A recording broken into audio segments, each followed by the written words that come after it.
Hello and welcome to our WIFR FastCast. Now, those sub-zero temperatures out there will make its return Ooh. tonight, and wind chills could make it feel like 40 below here. And I know, even though that kind of is the topic of conversation, I know also some of those Stateline students are going to be pretty excited coming up here. I think Oh, yeah. tomorrow here with some of those closures and things like that in store. DJ? Well, it kind of depends on what you're excited for. Are we excited for the cold? Oh, no, not in the slightest. I mean, 40 degrees below zero, that is dangerous territory. But for some school closings? Oh, yeah, I'm definitely looking forward to that. Yeah, it's going to be not too bad. No, but okay, let's go ahead and jump into our forecast here. And, well, as you can kind of see, sunshine has made its return here across the state line. So at least today, it really has not been all that bad. Now, our Anderson Kia Max Storm Tracker is showing those mainly clear skies, but do have a good amount of blue. We'll touch on that here in just a minute. Winds have been on the stronger side out of the west. Right now in Rockford at 14 miles per hour, but 25 miles per hour down in Sterling Rock Falls, and even 30 up in Monroe, as we are quickly starting to see an Arctic front rapidly approach the region. Now, temperatures have been holding relatively steady in the middle to upper teens, even lower 20s. So with that in mind, not too bad of a day, but definitely still a bit below normal. Wind chills, well, you want to enjoy them above zero while we have them, because once we get to tonight, well, I think it'll be hard to get above zero pretty much until the start of next week. Now, the blue that was there earlier on, well, that was actually an extreme cold warning. That will go into effect starting at 3 a.m. tonight, and that will end at noon for us here tomorrow with, again, those wind chills dangerously cold. Now, next couple of hours, that Arctic front will push through, and with it, a few clouds here or there, maybe a stray flurry or two, but compared to what we had yesterday and the day before, nothing accumulating is expected. But you can kind of see just how quick those temperatures are going to fall, going from right around 18 degrees at 4 o'clock all the way down to 10 below at 4 a.m. And by the morning, well, I do think we can be close to that negative 13 to even negative 15 degree mark. So by far an easy 3-blanket, maybe even a 4-blanket kind of night for us here.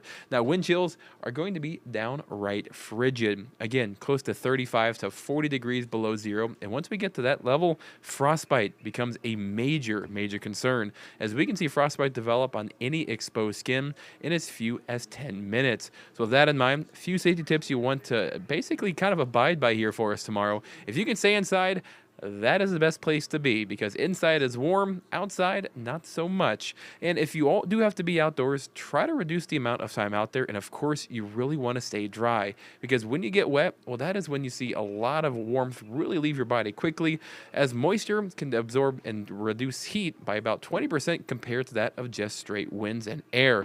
And if you have to drive and get outside, have an emergency supply kit that includes extra clothing, maybe some hand warmers, some snacks, some water, and top it off, you want to have a dry pair of clothes in case you do get wet, because again, wet being having any sort of water on you is going to lead to even faster cooling. And of course, frostbite can occur in as little as 10 minutes, and your pets, well, they're not immune to this either, so bring them inside to go ahead and protect them.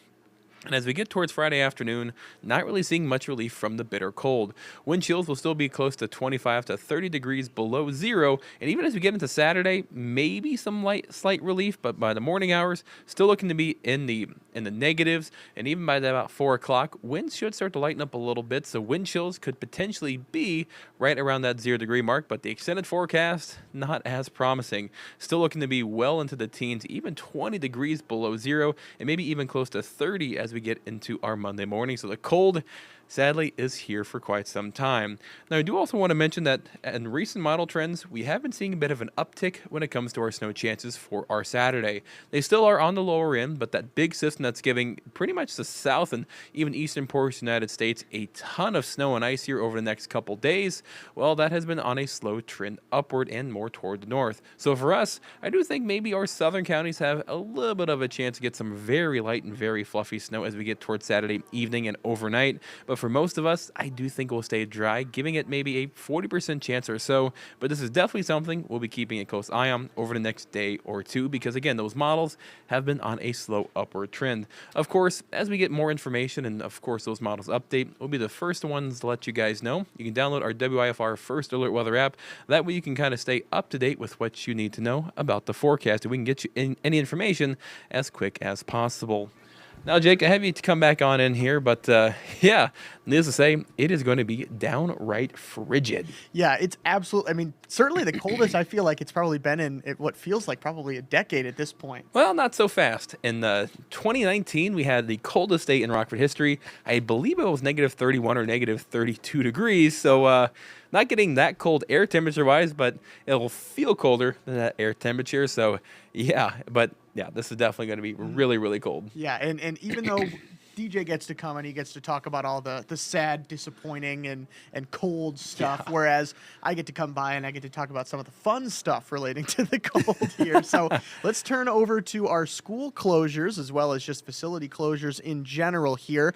So you guys can find these closings and delays on our website. Of course, you can also see here there's a little bit of a first alert broadcast here for with DJ here. All you have to do is pretty much click on our website, this closings and delays little tab here right at the top, scroll down, and then you'll be able to see all of the different organizations that have been closed. You'll also be able to see the status of those different organizations. So as you can see, like All Saints Catholic Academy is going to be virtual learning Friday, whereas some other schools are just closed flat out, which I know certainly for a lot of us here who are used to the non-virtual learning days, certainly is a little bit of a shame there, but nice to see for some of those schools who are actually you might as well keep scrolling on through, just kind of showing everybody. I know this is a lot different compared to the back end. I know when we were younger, getting up in the morning, watching the morning news, and then just seeing that little ticker scroll across, waiting for your school district to close, and getting that snow day. So it is kind of nice having the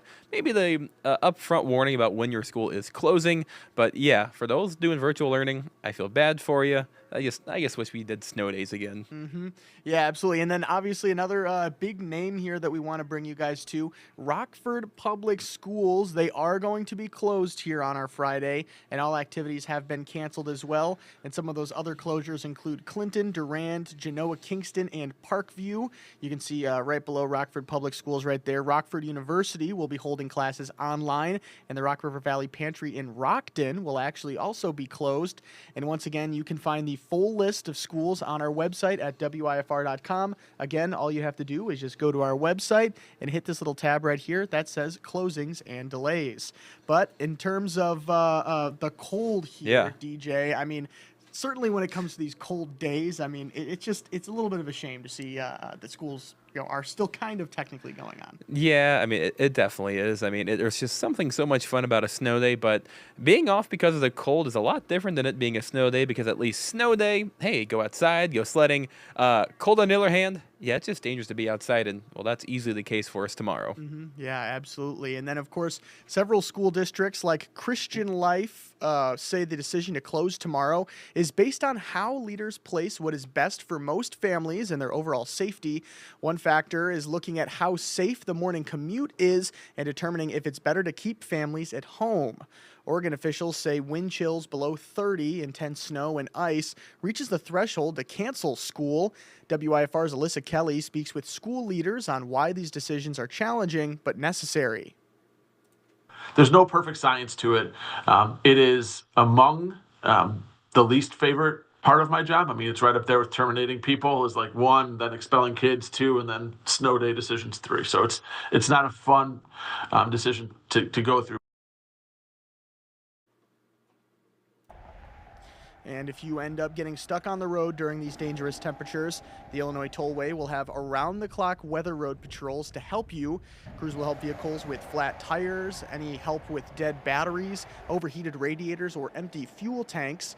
Crews will also be taking motorists to nearby garages, the toll plazas, or the Oasis. If you do need assistance, call 999. ComEd says it's prepared to help restore any power lost during the sub-zero temperatures. The company says crews inspected power lines and manholes to prepare against winter storms. Crews have also trimmed trees near power lines, and if you see a downed power line, stay away from it and call ComEd. WIFR's Miriam Niesmeyer sits down with George Gallrap about how the company takes these preparations very seriously. How is ComEd preparing for this cold weather? Yeah. Well, we prepare for it like we do everyday work, because we always monitor the grid, monitor the lines, make sure that we're proactive in case there's issues that we see coming in the short-term future. Tree trimming, different things like that to make sure the system's up and running correctly. Yeah, very well said. And what makes this weekend especially concerning for the power grid? Oh, this polar vortex that's coming in it's really difficult for a lot of people. So we encourage people to do a few housekeeping items within their homes. Move the furniture and the curtains away from the heating vents. Open your windows, make sure the sunshine's coming in during the day. Close it during the evening hours to reduce the cold coming in. Set your thermostat really as low as you possibly can for it to still be comfortable. Those are things. I was in an office today in one of the municipalities, and I said, "What are you doing to prepare for the winter chill coming?" She goes, "I'm going to the grocery store. I'm getting everything I need, and I'm not leaving the house." So there's different personal tips. Your automobile, make sure you are fully fueled. Make sure all your portable devices are fully charged in case you do have an outage. If you have elderly parents, family, or friends, make sure you check on them. It's always good to be a good neighbor. And then if you have an outage, please, even though you have smart meter, that will alert us. It's good to double check and call 1-800-334-7661. Also use that number in case you see a down line. And don't go near the line. It could be electric, it could be communications, but you never know. Yeah, very well said. And if people do lose power, how quickly can crews respond to conditions like this? We have enhanced crews this weekend, especially during the cold weather, to make sure that we have able bodies getting out there and take care of the issues, any down line, any open outages, things like that. Our number one job is safety of our crews. So if you do see our crews out there, please don't bother them. Let them do their work safely and get on to the next outage. Yeah, very well said. I love that you mentioned, don't bother them. I feel like a lot of people might stop and say, ask questions. What are common mistakes people make during, extreme cold that you want to warn against? Really just look around your home first. Home safety is very important. Like I said earlier, make sure your car is fully fueled. Make sure that you have all your mobile devices taken care of and fully charged. Be careful in the winter. This polar vortex, it takes about 30 minutes for frostbite to start. So make sure you take care of yourself, and make sure that you take care of any elderly family or friends, and make sure you make phone calls to everybody. Make sure you know where they're at. Safety is number one with ComEd, but we also are concerned about all of our customers out there and want to make sure they're safe. Yeah. And I'm curious about this one. How should people keep warm without overloading the system? Make sure that you dial your temperature down as needed. You still want to be comfortable, but take on an extra blanket. Make sure you dress in layers if you're going to go outside. We have ample power in case you have electric heat, but make sure that you do it in a cost savings and a safety savings. Make sure you stay warm enough that you're not going to affect your health at all. But just take a look outside and take a look inside and make sure you have it at the right temperature. And then I guess my last question, what message do you want people to remember as wind chills drop to dangerous levels? Yeah, it happens so quickly. Sometimes you don't realize how cold it is. You'll see the temperature 17 below, but with the wind chill, it's 45 below. Just take a look at the environment outside and make sure you keep yourself safe. Yeah, and I guess I'm curious, do you guys expect a lot of, power outages then? Is that normal? Well, I'm not going to tell you yes or no because I'll jinx myself, but usually the cold we don't experience a lot. Where we see it is with the wind and tree branches. That's when it elevates on the outages along with the ice on the lines. Those are problems for us. But the extreme cold, not necessarily. Okay. Is there anything else you would like to say that you would want to add to the story?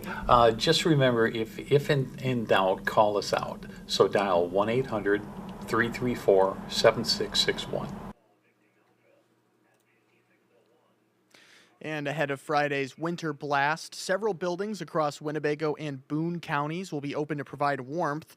Some include Rockford Rescue Mission, Carpenter's Place, and Loves Park City Hall. Ida Public Library will also be available, and the Belvedere Oasis is open 24 hours a day. We have a full list of warming centers on our website at WIFR.com.